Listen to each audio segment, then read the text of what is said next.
আমি ওনার ছেলে, আমি ডক্টর অরিজিৎ টিএমসিতে চাকরি করি। প্রথম থেকে বলতে চাই, প্রথম যখন বাবা অসুস্থ হয়ে ট্রেনের মধ্যে মাথা ঘুরিয়ে পড়ে, সাথে সাথে আমার কাছে ওরা ফোন করে। ইমিডিয়েটলি আমরা টিএমসিতে চলে যাই, টিএমসি হাসপাতালে। ওখানের যারা ডাক্তার ছিল 6-7 জন doctor, doctor Jayanta Kumar Poddar, doctor Arindam Dutta, doctor Kanchai Chowdhury, আরও 6-7 জন ডাক্তার ছিল। ট্রেমেন্ডাস কাজ করে বাবার প্রাণ ফিরিয়ে দিয়েছে।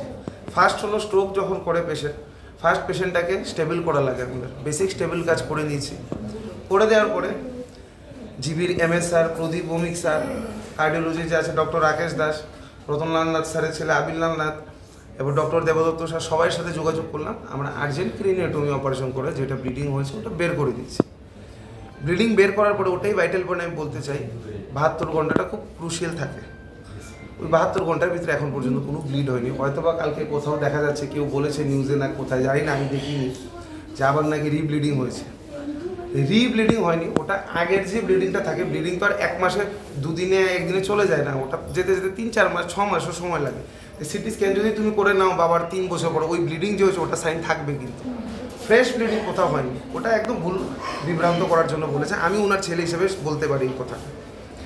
এখন আপনারা কি বলতে চান বলুন, প্রশ্ন থাকলে বলুন। এখন কেউ মানে পরিস্থিতি, এখন পরিস্থিতি খুবই ভালো আছে। ভালো মানে কি, হাঁটছে দৌড়াচ্ছে এটা না, ভালো আছে, মানে ফ্রেশ ব্লিডিং হয়নি, যেটা ভাইটালস থাকে মেনটেন করার দরকার সব ভালো আছে, রিপোর্ট সব নর্মাল আছে।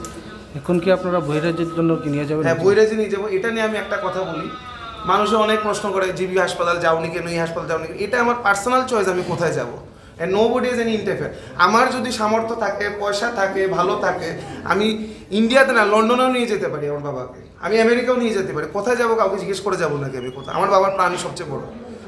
আমার যদি সামর্থ্য আজকে থাকতো, আমার সামর্থ্য আছে ব্যাঙ্গালোর নিয়ে যাওয়া করতে, আমি ব্যাঙ্গালোর নিয়ে যাবো। আমার যদি সামর্থ্য থাকে লন্ডনও নিয়ে যাবো, কাউকে জিজ্ঞেস করে যাবো নাকি? না, যেই ব্যক্তিগুলো বলছে আমি জিবি হাসপাতাল নিয়ে, ওদের কাছে কি আমি বলেছি তোমরা হেল্প করো? পলিটিক্স করার দরকার নেই স্বাস্থ্য নিয়ে, কারণ মানুষের প্রাণ নিয়ে যারা পলিটিক্স করে ওরা ভালো লোক না। রাজনীতি সুস্থ মানুষ নিয়ে করা দরকার। বাবা অসুস্থ, অসুস্থ মানুষের কামানো দরকার জন্য উনি ফিরে আসে, তখন ময়দানে এসে রাজনীতি করো। রাজনীতি অসুস্থ মানুষকে নিয়ে করার দরকার নেই। আর মা বাবার চিকিৎসা কোথায় করাবো এটা তো আমার পার্সোনাল ব্যাপার। জিবিতে যাবো, ILS যাবো, TMC যাবো, ওটা আমার ব্যক্তিগত ব্যাপার।